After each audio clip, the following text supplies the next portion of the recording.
Okay, let's unpack this. When you hear pirates, maybe you picture eye patches, parrots, buried treasure map. Yeah, the classic image. But the truth is, the real story of piracy, it's often less about those cartoon villains and, well, more about strategic geography Mm, and shifting global power dynamics. exactly. Today, we're taking a deep dive specifically into the surprising history of piracy centered around Cuba, using the material you've shared with us. And this material, it really challenges those stereotypes, doesn't it? It shows how Cuba, just because of its incredibly valuable location, Hmm. it wasn't just some backdrop for pirate stories. It was like a central character in them for centuries. It hosted everyone from privateers to buccaneers and, well, beyond.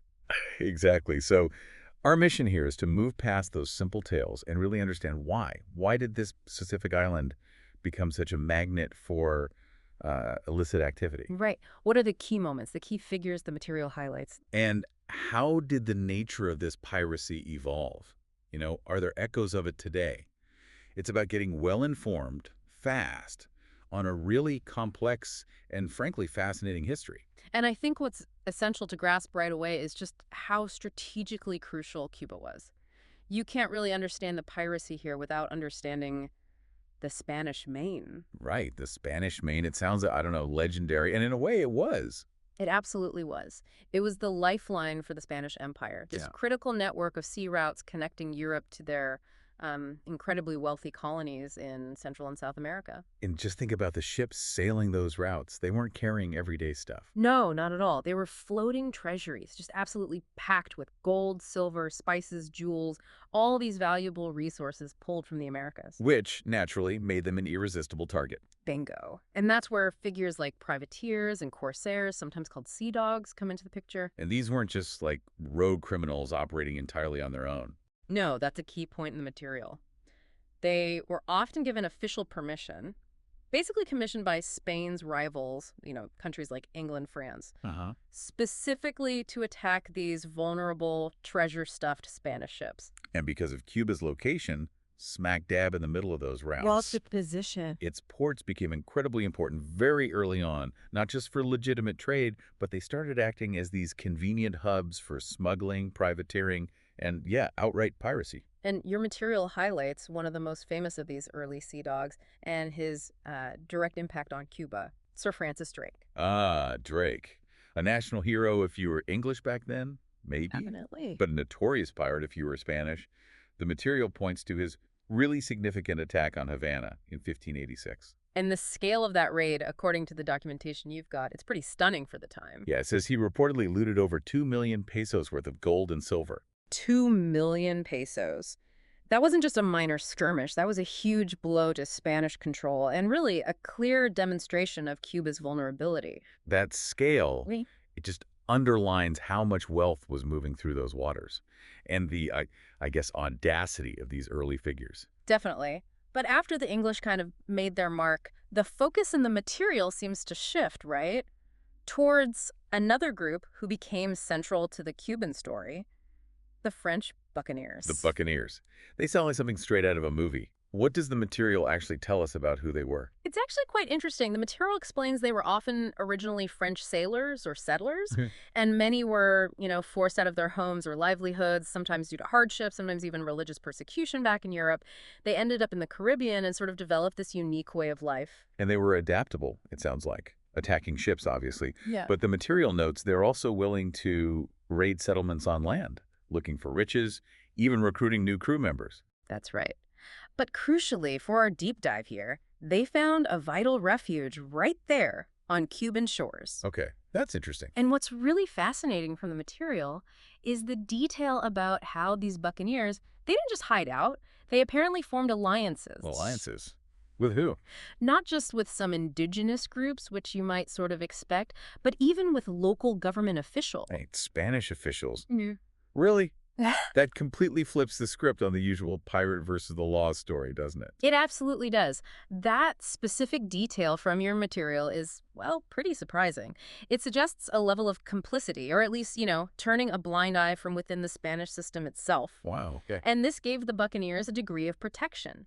Their strategy became incredibly effective: hit Spanish ships out on the Spanish Main, grab the loot, and then just retreat back to the relative safety and maybe even some friendly connections back in Cuba. So after Drake and the English, it's these French buccaneers who become the main threat around Havana, at least for a time. And the material points to one name in particular as the most famous French buccaneer tied to this story: Jean Lafitte. Lafitte, yeah, that's a name many people might recognize. But his connection to Cuba and the scale of his activities, as outlined in the material, are really striking. It credits him with a hugely successful attack on Havana in 1812. And the reported haul from just that one raid, it says a staggering 10 million pesos. 10 million, compared to Drake's 2 million over 2 centuries earlier. What does that massive increase tell us? Just that Lafitte was luckier, or? Well, it's probably not just about luck. That surge in loot likely reflects a dramatic increase in the sheer amount of wealth flowing along the Spanish Main by the early 19th century. Okay.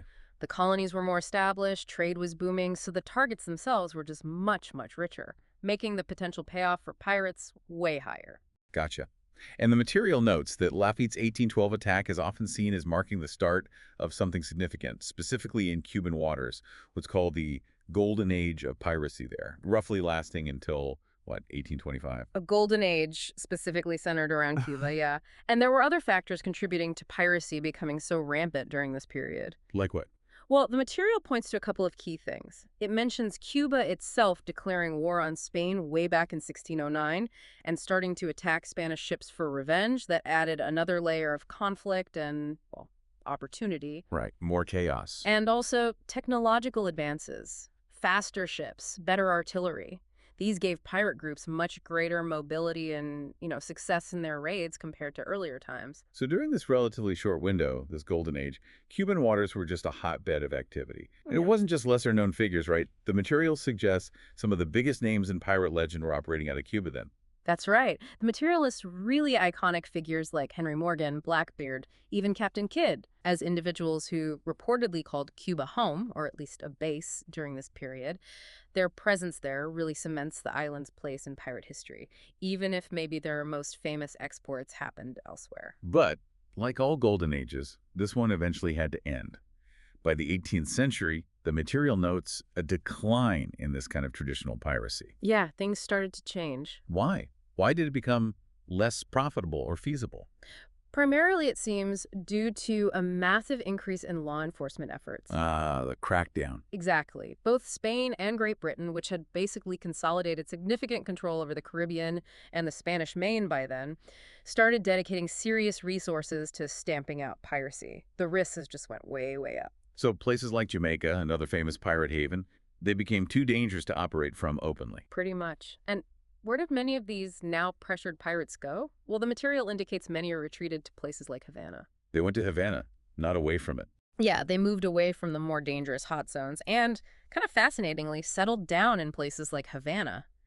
The material highlights their integration. Integration? How so? It suggests they weren't constantly on the run anymore. They could apparently live relatively normal lives without the immediate threat of arrest hanging over them. Some even ended up working with local officials or established trading companies. It feels almost unbelievable, these legendary outlaws just sort of blending in. Yeah. Maybe even helping the legitimate economy. According to the material you've shared, yes. It suggests this integration actually helped solidify the island's economic growth during that period. It really blurs the lines, between outlaw activity and established commerce. It shows how complex these historical economies could be, especially in these strategic locations. Absolutely, especially in hubs like Cuba. Now, okay, the era of cutlasses and galleons, that's long gone. But the material suggests that the spirit of, let's say, illicit activity hasn't entirely left Cuban waters. Modern-day bands of pirates still operate off the coast. Yes, but it's a whole different ballgame. Their methods, their targets, completely different. The material describes them as specializing in smuggling. Smuggling what? Weapons, drugs, humans, other contraband, basically moving illicit goods across international borders for profit. And the key difference from their historical counterparts, besides the cargo, I assume, is technology. Oh, absolutely. Technology is the huge differentiator. The material emphasizes their use of high-tech vessels, advanced navigation systems, encrypted communications. Right. This makes them incredibly elusive, just far, far harder to track down than a wooden ship relying on a compass and the stars. So if we try to connect the dots across all these centuries, Mm. we've traced this line from Sir Francis Drake's big raid in 1586 Mm. through the era of the French buccaneers, figures like Jean Lafitte hitting that golden age with legends like Blackbeard, Right. then seeing the decline, the surprising integration, and then jumping forward to these modern-day smugglers. It really feels like a continuous thread, in a way. Cuban waters just have this deep, multi-layered history of what you could broadly call piratical activity. Yeah. Even though the definition, the tactics, they've changed dramatically over time, shaped by technology, political power, economic opportunity. Absolutely. Exploring Cuba's history through this particular lens, it isn't just about swashbuckling adventure stories. Not at all. It's a really concentrated look at global trade routes, colonial ambitions, the surprising ways illicit economies can intertwine with legitimate ones, and just the enduring power of geography. Yeah, it truly shows you what lies beneath the surface of those simple pirate stereotypes we started with. And maybe the most thought-provoking takeaway from all this material is how Cuba's consistent strategic location right there on these vital maritime pathways. It never changed. It seems to have made it perpetually relevant for various forms of illegal trade or piracy, regardless of whether the ships were powered by sail or, sophisticated engines. It does raise a fascinating question, doesn't it?